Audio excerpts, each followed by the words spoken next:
वाटप करण्यात आलं आहे, त्याच्यावर टीका पण सुरू होती आहे. 1 किलोचा अर्धा किलोच दिला गेला आहे, तर कसं तुम्ही? नाही, आज याच्याबद्दलची माहिती मी प्रत्येक ठिकाणी भेटल्यावर विचारत होते की आनंदाचा शिधा पोचलाय की नाही. तर गोरगरिबांना अजून आनंदाचा शिधा या शब्दापेक्षा दिवाळीसाठी मिळणारं रेशन हा शब्द त्यांना माहिती आहे जास्त, परंतु तो अजून पुरेसा पोचलेला नाही. किंबहुना पुणे ग्रामीणमध्ये जरी पोचला असला तरी पुणे शहरामध्ये जेवढ्या प्रमाणात पोचायला पाहिजे तो न पोचल्यामुळे अजून जवळजवळ 2 दिवस लागणार आहेत असं माझ्या माहिती निदर्शनास आली. ती ताबडतोबच मी मुख्यमंत्र्यांच्याकडे, त्याचबरोबर विभागीय आयुक्तांच्याकडे आणि अन्न आणि नागरी पुरवठा विभागाकडे याबद्दल विचारणा केलेली आहे. आणि त्याबद्दल CM ऑफिसमधून चर्चा झाल्यानंतर हे स्पष्ट त्यांनी केलेलं आहे. मी संपूर्ण वस्तुस्थिती सांगितली. काही वेळेला असं होतं की एकतर्फी बातमी आहे का काय अशी शंका वाटते, परंतु अजून काही धान्यच पोचलेलं नाही आहे. हे मी त्यांच्या निदर्शनाला आणून दिल्यावर त्यांच्या सचिवांनी मला सांगितले की आम्ही युद्ध पातळीवर ज्या वस्तू लागतील किंवा कमी पडत असतील त्या उपलब्ध इथे करून देतो.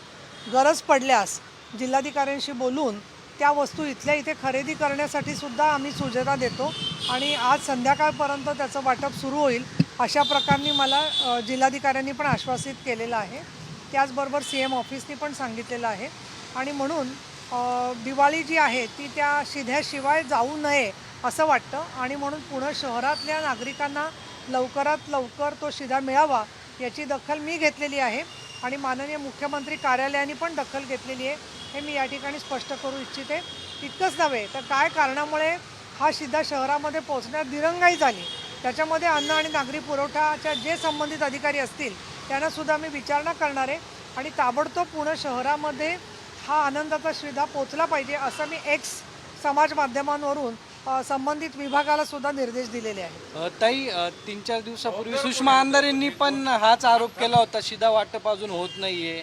काय जबाबदार कोण आहे? उशीर झाला एवढं दिवाळी नाही, या संदर्भामध्येच अन्न आणि नागरी पुरवठा विभागाला विचारणा करावी लागेल की कंत्राटदारांना बहुतेक वेळेला पोचवायला सांगितलेलं असतं आणि त्यांच्याकडून काही वेळेला दिरंगाई होते त्यामध्ये जे आहे ते.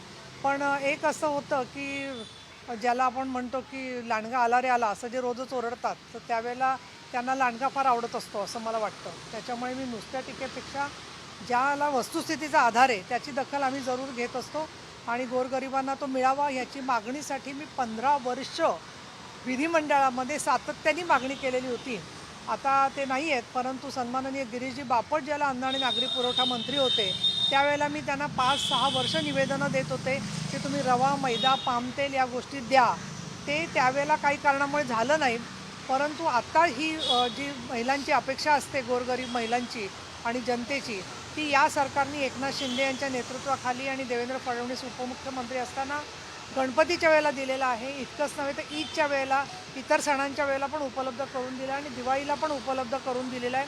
माझ्या डोळ्यासमोर माझ्या हाताने काही ठिकाणी अलिबागला मी गेले होते त्या ठिकाणी किंवा मुंबईमध्ये हा शिधा वाटपसुद्धा झालेला आहे आणि त्यामुळे मला असं वाटतं की तो सगळ्यांपर्यंत पोचण्याबरोबर संजीवनी योजनेमध्ये एक साडीसुद्धा महिलांना 12 लाख कुटुंबांना दिली जाणार आहे. ही देखील एक नवीन उपक्रम राज्य सरकारने हाती घेतलेला आहे. ते कधीपासून सुरू होणार आहे संजीवनी आणि संजीवनीचा काय? त्या प्रत्यक्षामध्ये सुरू होईल त्या दिवशी मी तुम्हाला भेटून जरूर ती माहिती सांगेन. शिधा वाटपावरून ना तुम्ही खरं तुम्ही करता, पण विरोधी पक्षातले सुषमा अंधारेच नाही इतरही नेत्यांचं असं म्हणणं आहे की अनेक ठिकाणी शिधा अर्धावट पोहोचले. सुषमा अंधारेंनी तर परळीत 1 किलोचा अर्धा किलोचं साहित्य भेटलेलं आहे, वजन घटलंय बऱ्याच ठिकाणी. हा अशा संदर्भामध्ये मी असं सांगेन, कोणीही असले सदस्य विरोधी पक्षाचे तर त्यांनी ती लेखी निवेदनं जिल्हाधिकारी आणि विभागीय आयुक्तांना पाठवावीत. उदाहरणासकट तर अशा रेशनच्या दुकानांच्याबद्दल जिथे जिथे त्रुटी आढळल्या असतील किंवा पुरवठ्यामध्ये काही कमतरता आढळली असेल त्याच्याबद्दल कडक कारवाई होण्यासाठी मी स्वतः लक्ष घालीन.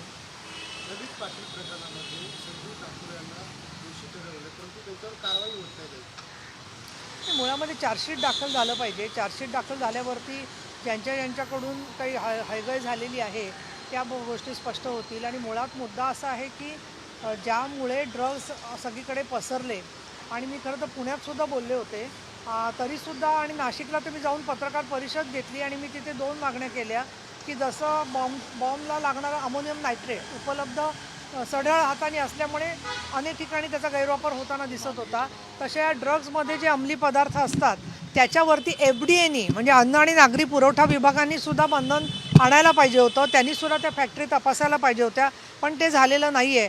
त्यामुळे मुळामध्ये कुठून हा सगळा पुरवठा होत होता, त्याचबरोबर स्वतः कव्हर घेऊन जेलमध्ये असताना हे धंदे चालले होते.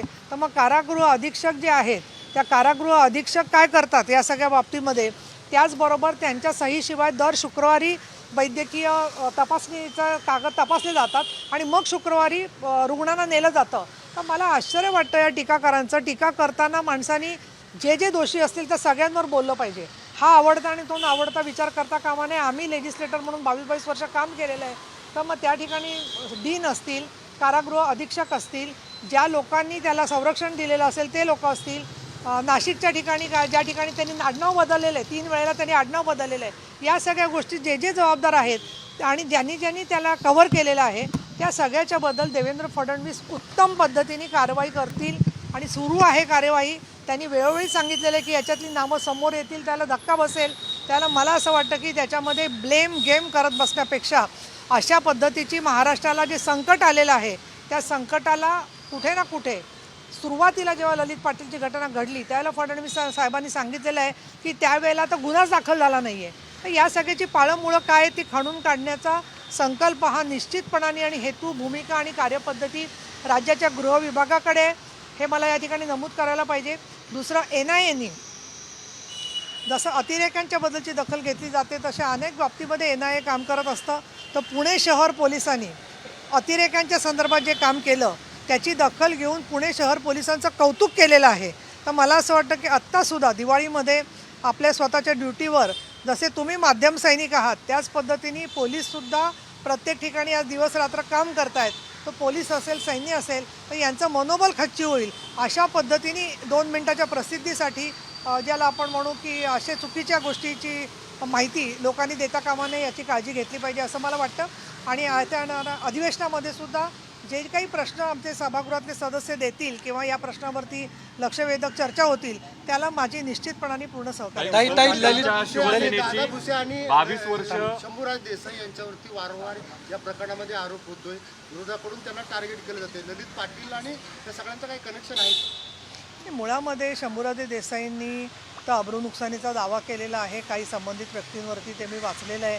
त्यामुळे अब्रू नुकसानीचे दावे वगैरे सगळे करण्याची वेळ येते. याचा अर्थ ज्याचं कनेक्शन असेल तो एक तर दुर्लक्ष करेल किंवा रोज रडे त्याला कोण लक्ष देणार. त्याच्यामुळे असं सुद्धा असू शकतं. मला असं वाटतं 2 दिवसापूर्वी त्याचं प्रश्नाचं पूर्ण उत्तर होऊ द्या तुम्ही. आणि म्हणून मला असं वाटतं की यामध्ये कनेक्शन काय असेल तर ते कोर्टामध्ये सिद्ध होऊ शकेल. परंतु ज्यांना अशी खात्री आहे की कनेक्शन आहे तर त्याच्याबद्दल मी असं सांगेन की तुमच्या काहींच्या लक्षात असेल की जसं पूर्वीच्या वेळेला शीला केणी केसमध्ये उच्च न्यायालयाच्या देखरेखीखाली तपास केला होता. तर जे लोक पूर्णपणाने त्यांच्याकडे पुरावे असतील तर मी त्यांना आव्हान देते त्यांनी कोर्टाकडे ते पुरावे द्यावेत आणि कोर्टाच्या देखरेखीखाली हा तपास करण्याची मागणी त्यांची हिंमत असेल तर त्यांनी करावी. तर हे सिद्ध होईल की ललित पाटीलला एंट्री कोणी दिली. त्यावेळेला संजय राऊत बरोबर होते, उद्धव साहेबांनी एंट्री दिलेली आहे. कित्येक वर्ष तो पदाधिकारी होता आणि म्हणून कारण नसताना दुसऱ्यावरती ढकलण्याच्यासाठी म्हणून महाराष्ट्राची हानी करता कामा नये हे मला या ठिकाणी सांगायला पाहिजे. 22 वर्ष तुला काय खूपच घाई झालेली दिसते ओमऱ्याची. तू त्यांचे प्रश्नही पूर्ण होऊ देत नाही असं काय करतो. नाही आता पूर्ण झालं विचारत. झालं विचारू का? विचारू का? नाही असं नाही. तुम्ही लिंक तोडू नका ना त्याच्यामध्ये. ज्यांचं नाही त्यांना विचारू नका, मला विचारा. मी माझी पत्रकार परिषद आहे त्याची नाही. हां पुढे. हां उद्धव ठाकरेंची शिवसेना 22 वर्ष जुनी असलेली मुंबऱ्यातली जी शाखा आहे त्याच्यावर बुलडोजर चालवला गेला. काय प्रतिक्रिया तुमची या प्रकरणाच्या संदर्भात? नाही याच्याबद्दलचं काय फुटेज मी थोडंफार पाहिलेलं आहे. परंतु बऱ्याच वेळेला मी ठाण्यामध्ये, मुंबईमध्ये सगळीकडे गेलेली आहे आणि अशा वेळेला ज्या परिस्थितीमध्ये ते काही घटना घडलेली आहे त्याच्याबद्दल मला असं वाटतं की एकेका शाखेसाठी असं लढण्याबरोबर त्यांनी एकेका सैनिकासाठीची प्रतिष्ठा ठेवली असती तर आज हीच वेळ आली नसती असं मला वाटतं. शेवटी कुठली शिवसेनेची शाखा मग ती या आमच्याकडची असो किंवा कोणाची असो ही शिवसैनिकाच्या अंतःकरणात असते आणि त्यांच्या श्रमामुळे त्या शाखा उभ्या राहिलेल्या असतात. आणि त्यामुळे हे जे काही सगळे संघर्ष आहेत त्या संघर्षापेक्षा दिवाळीच्या तोंडावरती विकासात्मक जनतेला मदतीचं काम हे अतिशय महत्त्वाचं आहे अशी माझी भूमिका आहे. आणि म्हणून 80% समाजकारण, 80% विधायक गोष्टी आणि बाकी उरलेली आपली जी मर्दुमकी दाखवायची असेल ती सैन्यामध्ये लोकांना मदत करून दाखवली तर बरी पडेल असं मला वाटतं. टाळता नसतं आलं ते. असं आहे, साधी गोष्ट आहे की ज्या वेळेला हे सगळे मतभेद आहेत असं दिसलं होतं, त्याच वेळेला सबुरीचं धोरण महत्त्वाच्या लोकांनी घेतलं असतं तर सगळाच प्रकार टाळता आला असता. पण आता जे नुकसान झालं आहे ते संपूर्णपणे विचार केला तर या सगळ्या गोष्टी एखाद्या धर्मयुद्धाप्रमाणे चाललेल्या आहेत असं मला वाटतं. कारवाई झाली शाखेवरती, खरं तर फार जुनी शाखा होती. बाळासाहेबांचा फोटो असताना बुलडोझर चालवला गेला. बाळासाहेबांचा फोटो ते आता मी माझं उत्तर दिलेलं आहे त्याच्यामध्ये जे आहे ते मी योग्य आहे असं म्हटलेलं नाही आहे. मी उलट टाळण्याचा विचार केलेला आहे. परंतु तुमचं थोडेसे प्रश्न मला जरा आगीत तेल ओतण्यासारखे वाटत आहेत त्यामुळे मी दुर्लक्ष करते त्या ताई प्रश्नाकडे. ताई सगळ्यात समीर वानखेडे जे एनआयचे तत्कालीन अधिकारी होते ना, या सगळ्या प्रकरणात तुम्ही देखील मोठा आवाज उठवला का त्यावेळी? समीर वानखेडे आणि संजय राऊतांची घरी जाऊन भेट घेतली, पण सांगितलं असं की दिवाळीची शुभेच्छा भेटेल. दोघांमध्ये जवळपास 20 ते 25 मिनिट चर्चा देखील झाली होती. अशी कुठे बातमी आली आहे का? हो, म्हणजे भेटलेत ते त्यांच्या घरी जाऊन भेटले. तेच समीर वानखडे आहेत का ते? तोच माणूस आहे समीर वानखडे. कारण काही लोकांच्या भूमिका अशा असतात की ते पुढीतून काय काढतील काहीच सांगू शकत नाही. त्यामुळे मला असं वाटतं पण दिवाळीच्या निमित्ताने भेटा, भाऊबीजेला भेटा, पाडव्याला भेटा, नरकासुराचा वध करायला एकमेकाचा भेटू नका एवढीच अपेक्षा आहे. ताई मनोज जरांगे आणि मराठा आरक्षणासंदर्भात त्यांचं अल्टिमेटम त्यांनी सरकारला दिलेलं आहे. दुसरं असं की आता ओबीसीची आंदोलनं राज्यात सुरू झालेत. ओबीसी मराठा असा हा वाद राज्यात सुरू होतोय. कसं हे शांत करण्याचा प्रयत्न सरकारकडून केला जाणार? हे पहा, मला असं वाटतं की सन्माननीय मुख्यमंत्री एकनाथ शिंदे आणि देवेंद्र फडणवीस यांनी वारंवार सांगितलेलं आहे की कुठल्याही समाजाचं आरक्षण न काढता आम्ही प्रत्येकाला न्याय देण्याचा प्रयत्न करणार आहोत. त्याच्यासाठी म्हणून सर्वेक्षण चाललेलं आहे. त्या सर्वेक्षणामध्ये सरसकट प्रत्येकाला ते द्यायचं की नाही जातीचं पडताळणी पत्र हा एक मोठा विषय आहे. त्याच्यासाठी 2 महिन्याची मुदत मागितलेली आहे. आणि मला असं वाटतं की म्हणून असा वादविवाद करण्यापेक्षा मी तर असं म्हणेन की जरांग्यांच्या रूपाने एक अतिशय चांगलं नेतृत्व महाराष्ट्रामध्ये आलेलं आहे. आणि महाराष्ट्राला अशा प्रकारे एखादा प्रश्न पणाला लावण्यासाठी स्वतःला झोकवून देणाऱ्या व्यक्तींची गरज आहे. आणि त्यामुळे मला असं वाटतं की जरांगे असतील किंवा बाकी ओबीसी समाजाचे नेते असतील या सगळ्यांच्या भावना ज्या आहेत त्या समाजाशी प्रामाणिक भावना आहेत आणि त्यामधून सुवर्ण मध्य काढण्याचं काम मुख्यमंत्र्यांचं आहे. जशा पद्धतीने पंतप्रधान नरेंद्र मोदी यांनी महिला आरक्षणाच्या विधेयकाला सगळ्यांचा पाठिंबा मिळवून ते 100% एकमताने पास केलं, तशाच प्रकारे ह्याच्यामध्ये सुद्धा त्यांच्या मार्गदर्शनानुसार एकनाथ शिंदे आणि देवेंद्र फडणवीस यांना याच्यात यश मिळेल अशी मला खात्री वाटते. ताई गृहमंत्री कुठेतरी कमी पडतायत. जेलमधून सरसकट आरोपींना पैसे दिले जातात असा एक व्हिडिओ 2 दिवसापूर्वी आमदारांनी ट्विट केला होता. त्याची चौकशी होणं गरजेचं आहे कारण हे प्रकार जेलमध्ये घडतात का असं वाटतं? मी तो व्हिडिओ नीट पाहिला, मला त्याच्यातनं कसल्या पुढे आहेत हेच कळलं नाही आहेत. तर त्या जरा तुम्हाला त्यामुळे तुम्हाला जरा तुम्ही एक सत्यशोधन समिती तुमची करा, मी पाहिजे तर ती हे करते जाहीर करते आणि मला जरा सांगा की त्या व्हिडिओचा अर्थ काय काढायचा. म्हणजे त्यांनी थांबायचंच नाही का कुठे 1 मिनटंसुद्धा का काय. पण ठीक आहे, माझ्याकडनं पोलिसाची चौकशी करतील आणि योग्य ती माहिती योग्य त्या वेळेला पोचवतील, त्याच्यात काळजी नाही आहे. आता एक नियम करावा का काय मला कळत नाही की कुठल्याही परिस्थितीत 1 मिनटासाठी कुठलीच पोलीस गाडी थांबणार नाही असा काही कायदा करावा का याचा जरा अभ्यास करू आपण. अरे मला तुम्ही हे करा, मला त्याचा जरा नाही मला काहीच बोलायचं नाही, मला अर्थ कळला नाही तर जरा मी अभ्यास करते त्याचा किंवा गृहमंत्री आणि CPनी मिळून. आणि तुम्ही कुठे गेला ते काय तुमचे ते तुमचा जे अभ्यास आहे ना त्याचा मला जर एक गुप्त रिपोर्ट पाठवा की त्या व्हिडिओचा अर्थ काय आहे सगळा मला खरंच कळला नाही. मला तू लेखी पाठव 4 ओळीमध्ये तुझ्या नावाने. तो मी नाही थोडाच घाबरू नकोस तू, मी तुझं नाव जाहीर करत नाही पण मला त्या व्हिडिओचा अर्थ जो सांगेल ना त्याला मी 1000 रुपयेची चाफ्याची फुलं भेट देते. कळलं का? बस ठीक आहे, चला दीपावलीच्या शुभेच्छा. ठीक. राज्याच्या मी आज आपल्याकडे आपली लोकशाही आहे प्रचंड मजबूत आहे आणि आपले माध्यमकर्मी जे आहेत त्यांच्यामुळे ही लोकशाही मजबूत आहे. त्याच्यामुळे समाजातले जे सगळे घटक आहेत मग त्याच्यामध्ये महिला आरक्षणाचं विधेयक असेल, आता 22 जानेवारीला रामजन्मभूमी त्या ठिकाणी फार मोठा उत्सव होतो आहे. तर मग श्रद्धा आहे, आस्था आहे, उपासना आहे. त्याच वेळेला यावेळेला दिवाळी खूप भरभराटीची आणि व्यापार उदीमाला खूप चांगली चाललेली आहे. लोकंसुद्धा गोरगरीब काही ना काही वस्तू विकत घेत आहेत. तर मी असं म्हणेन की समाजामध्ये तेढ वाढू नये आणि एकमताने अतिशय चांगल्या पद्धतीने शांततामय मार्गाने 2024च्या निवडणुका व्हाव्यात आणि त्याच्यामध्ये योग्य त्या व्यक्तींना कौल मिळावा. अर्थात माझ्या मनातली कोण योग्य व्यक्ती आहे तुम्हाला माहितीच आहे, पंतप्रधान नरेंद्र मोदी हे परत पंतप्रधान व्हावेत अशा प्रकारची आमची देवाकडे प्रार्थना आहे.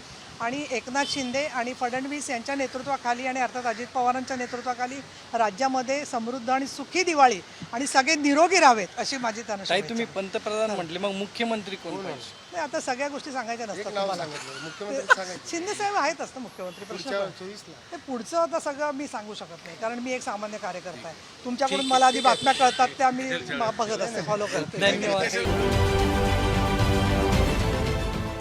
देश विदेशातील प्रत्येक घडामोडींचे लाईव्ह अपडेट मिळवण्यासाठी आता साम टीव्हीच्या सर्व सोशल मीडिया प्लॅटफॉर्मला लाईक, फॉलो आणि सबस्क्राईब करा. तसंच सर्व नोटिफिकेशनसाठी बेल आयकॉन प्रेस करायला विसरू नका.